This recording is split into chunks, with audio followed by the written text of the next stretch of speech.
Mesdames et messieurs, bonjour. Heureux de vous retrouver dans ce numéro d'information sur la radio-télévision communautaire RTC pour démarrer à Kolda où le taux de prévalence du VIH-Sida dans cette région est passé de 2,7% à 1,5% en 5 ans grâce à l'effort des acteurs de la santé. Selon le docteur Bodian, médecin à Velinkara, les jeunes de 15 à 35 ans sont désormais les plus touchés par cette maladie. Il a partagé ces informations lors d'une conférence sur la lutte contre le sida, l'apport des jeunes au micro de Mariama Ba. Il faut dire que ces chiffres-là aussi, ce n'est pas des chiffres qui sont alarmants, je peux dire. Parce que quand on essaie de voir en termes de valeur absolue, quand je vois Dakar par rapport à sa population qui est de 3 millions, quand on fait le rapport, en termes de Dakar, même s'il a beaucoup plus de cas, mais en termes de population, en termes de prévalence, il est moins que Kolda. Vu que la population déjà du département de Vélingara, on a vu les 402 000 cette année, et l'année passée, on était à 392 000. Et il faut noter aussi ces chiffres-là ont diminué. Et il y a 5 ans ou 6 ans de cela, on était à plus de 2,5%. Donc, grâce à l'intervention des partenaires techniques financiers, mais aussi des prestataires et des acteurs communautaires, ce taux de prévalence diminue de plus en plus. Et nous, dans le cadre du VIH, nous on tend à l'élimination du VIH d'ici 2030 au Sénégal. 1,5%. Mais il faut noter qu'il y a récemment une enquête démocratique qui a été faite. Nous n'avons pas encore les chiffres de l'enquête démocratique, mais les chiffres, c'est les chiffres au niveau des structures. Comme vous le savez, depuis 3 ans, nous notons une rétention des données des prestataires. Le VIH, auparavant, c'était les adultes qui l'ont et les personnes âgées. Maintenant, on va cette transition épidémique qui va au niveau des jeunes de 15 à 24 ans jusqu'à 35 ans. C'est la sensibilisation des jeunes. Moi qui en fais partie des jeunes, dois se conscientiser que la maladie est là. On doit se protéger. À présent, parlons éducation avec l'association Al-Ihsan pour l'éducation, la culture islamique et les affaires sociales a clôturé une session de formation destinée aux enseignants du Coran à Sikap Mbao. L'objectif était d'aider les chefs des instituts coraniques à acquérir des méthodes adaptées à la gestion de ces établissements. Ce programme a été réalisé en partenariat avec l'Académie mondiale de qualification coranique de Turquie et d'Arabie Saoudite. Écoutons à ce titre le chargé du projet au sein de l'association au micro de Insa Sagnan. Du Coran, des enseignants des écoles coraniques.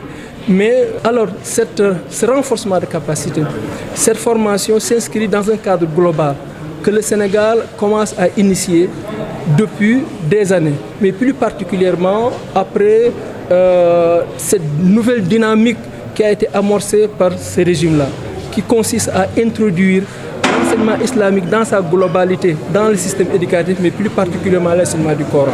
Alors pour l'enseignement du Coran, certes les compétences sont là, mais on a besoin toujours d'accompagner les maîtres coraniques pour mieux encore peaufiner leurs approches, pour mieux adapter leur méthodologie par rapport à tout ce qui se tourne autour d'eux.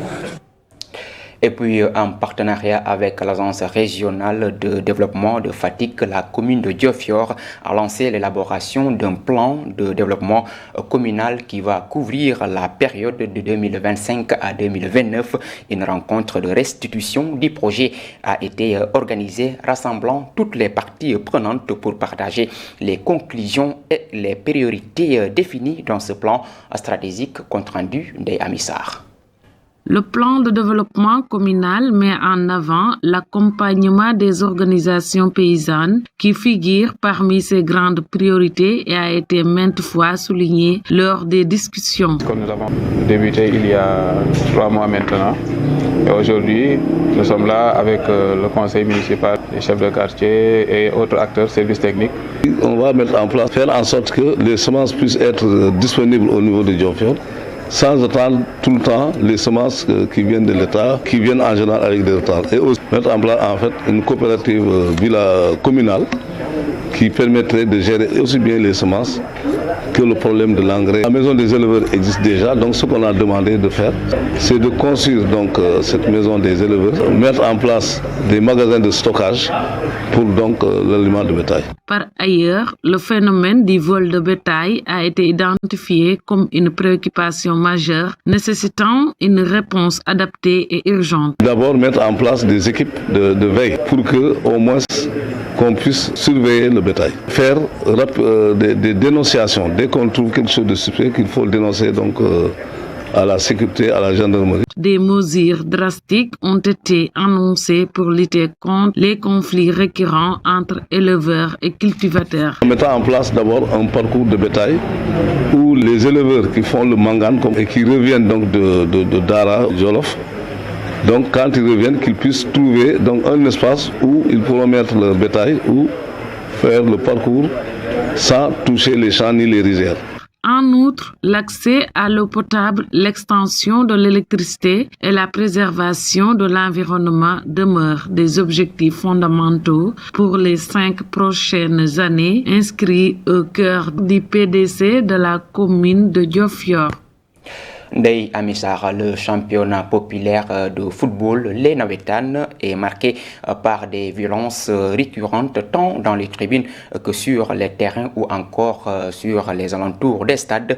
Ces incidents entraînent souvent des agressions après les matchs et des dégâts collatéraux, provoquant ainsi une désolation chez les riverains des stades de Pikine et de Guédiawaye. Maïfaï, reportage. À chaque match de Navétane dans leur quartier, ces riverains vivent avec la peur au ventre. C'est un problème récurrent que nous avions à cœur de dénoncer. Les matchs de Navétane, là, vraiment, c'est un calvaire pour nous qui habitons aux alentours du stade.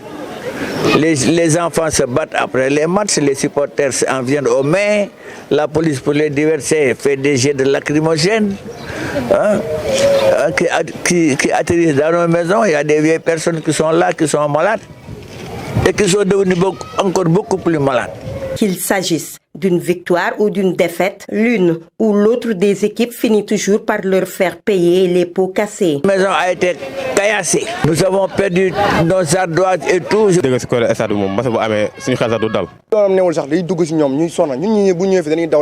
Autre problème majeur, le calendrier des compétitions qui dépasse souvent la période des vacances. Navétane, ça veut dire des activités de vacances. C'est des activités de vacances. Pendant la période des vacances, il y avait des matchs Navétane qui démarraient de juillet jusqu'au mois d'octobre. Le 12 octobre, on arrêtait tout et tout le monde allait à l'école. Ce n'est plus le cas. Les Navétanes tirent en longueur sur toute l'année. Ça perturbe les élèves. Les élèves ne suivent plus. Ils font l'école buissonnière pour aller suivre les matchs. La violence dans les Navétanes semble être une véritable maladie incurable. Malgré les appels répétés des habitants des quartiers voisins des stades, la situation reste inchangée. Par conséquent, il est urgent que les autorités prennent des mesures strictes pour mettre un terme à ces nuisances inexplicables.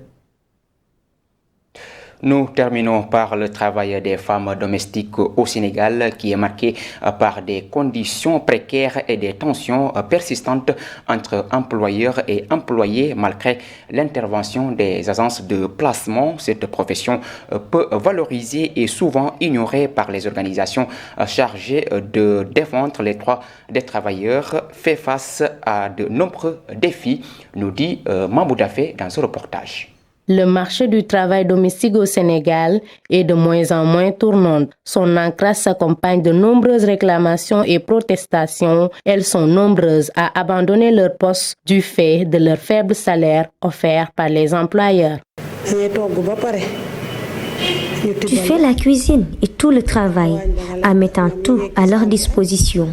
Mais ensuite, ils te servent à part en te demandant de manger dans la cuisine pendant que monte pour manger en famille, alors que c'est toi qui as tout préparé. Nombreuses parmi elles travaillent près de 12 heures par jour, sans repos ni congé. Cette précarité du contrat de travail plonge les relations entre employeurs et employés dans une certaine crise. Parfois, elles nous traitent de voleuses, alors que ce n'est pas le cas. Même si tu fais tomber un vase et qu'il se casse, ils te demandent de le payer. Si leur mission est de se charger des tâches ménagères, elles sont souvent accusées de vol, subissent des atoussements et contraintes à garder le silence. À la limite, elles sont considérées comme des esclaves aux yeux de leur patron. Une dame m'a envoyé un message. Elle m'a fait comprendre que son patron l'avait droguée pour abuser d'elle, mais il n'y avait pas eu gain de cause. Une autre dame personnellement qui travaille à Kermassa m'a dit que chaque fois qu'elle dormait, à partir de 1h du matin, le patron se mettait tout nu, se couchait derrière lui. Mais quand elle m'en a parlé, j'ai demandé des conseils à notre responsable, à la présidente du comité de femmes. Je lui ai posé une question. Là, elle m'a dit, dis à cette dame de quitter cette maison pour son intérêt. Et pourtant, la plupart d'entre elles bénéficient du soutien des agences de placement. Leur mission consiste à mettre des domestiques en relation avec des employeurs. C'est dans le social que nous œuvrons. Plus précisément, ces personnes-là sont victimes de maltraitance, elles n'ont pas été payées, leur patron, tous ces genres de choses-là, nous les rencontrons, nous les défendons. Le défendre ne veut pas dire que voilà, on va taper sur la table avec les patrons. Non, on essaie de trouver un consensus avec les patrons.